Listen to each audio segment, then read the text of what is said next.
Olá, eu sou o professor André Zuber e essa é a parte de número 2 do estudo do equilíbrio químico aqui na disciplina de Termo 2 do canal UTermo. Vamos ver os objetivos da aula de hoje. Então, nesta aula de número 27, nós vamos aprender a usar os dados termoquímicos para determinar a constante de equilíbrio de uma reação a qualquer temperatura T. Como você verá nesta aula, nós trabalharemos com uma condição padrão de 298 Kelvin ou 25 graus Celsius e nós aprenderemos a calcular a constante de equilíbrio para reações em temperaturas diferentes desta.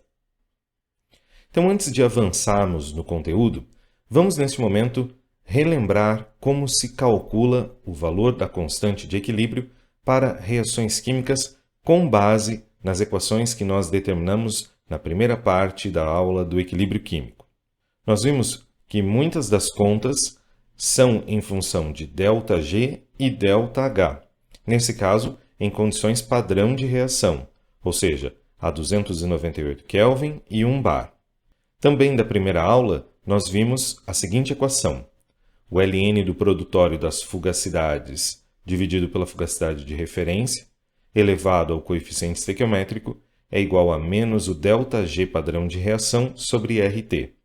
É com essa equação que nós descobrimos que a constante de equilíbrio está atrelada a esse produtório das fugacidades. E nós também vimos que o ΔG padrão de reação está relacionado com o somatório do coeficiente estequiométrico vezes a energia de Gibbs de I molar de referência. O lado direito da equação de número 1, ele depende apenas da estequiometria da reação, sendo a temperatura a única variável que precisa ser definida. Por isso, na aula de hoje, nós começaremos a trabalhar com a influência da temperatura na constante de equilíbrio. Antes de avançarmos, é extremamente importante que você entenda que o cálculo da constante de equilíbrio depende da energia de Gibbs de formação. Como a gente viu a equação de número 3, ela apresenta uma relação da energia de Gibbs padrão de reação e um valor arbitrado para cada componente. Nesse caso, nós vimos que o ΔG padrão de reação ele é o somatório do coeficiente estequiométrico vezes o G de I de referência. Nesse caso, nós vamos passar a utilizar o G de I de referência como sendo o ΔG padrão de formação daquela espécie. E a energia de Gibbs padrão de formação, ela já foi vista por você de maneira análoga na disciplina de Introdução aos Processos Químicos, quando você estudou o ΔH de reação e você fazia essa conta em função do ΔH de formação das espécies. Nesse caso, nós iremos calcular o ΔG de reação e, por isso, vamos também utilizar o ΔG de formação. A energia de Gibbs de formação ela é igual à energia de Gibbs de reação quando a substância de interesse é formada a partir dos elementos puros encontrados na natureza. E aqui vai aparecer um termo bastante importante quando nós tratamos do ΔG de formação. E o ΔG de formação leva em consideração os elementos justamente para a formação da estrutura molecular de uma substância. Para ficar mais claro essa discussão, perceba a seguinte equação.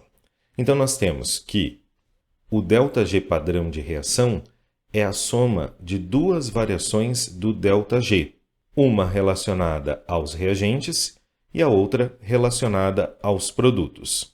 Então, toda vez que acontece uma reação química, nós precisamos quebrar esses reagentes em produtos elementares, como aqueles encontrados na natureza, como, por exemplo, o gás hidrogênio, o gás oxigênio, e posteriormente rearranjar essas espécies em novas estruturas moleculares, formando então os produtos.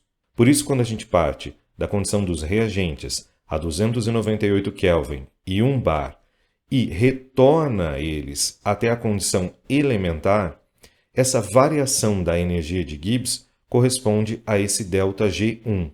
Então, por isso, nós temos ΔG1 igual ao coeficiente estequiométrico vezes o ΔG de formação dos reagentes. Posteriormente, nós vamos pegar esses elementos encontrados na natureza, que advêm dos reagentes, e nós vamos reorganizá-los agora na forma molecular dos produtos. E você pode perceber que montar novas moléculas de substâncias pode envolver uma quantidade de energia distinta. Por isso, o ΔG2 equivale ao coeficiente estequiométrico de I vezes o ΔG padrão de formação dos produtos. E você pode ver que essa seta em roxo tem um comprimento diferente da seta em verde. Essa diferença do tamanho das setas ou da quantidade de energia envolvida na formação dos reagentes e dos produtos resultará no ΔG padrão de reação a 298 Kelvin e pressão de 1 bar. Por isso que, no começo de cada exercício do equilíbrio químico, você deverá calcular a constante de equilíbrio na condição padrão. Para treinar a aplicação dessa equação, nós vamos passar agora à resolução do exercício número 1.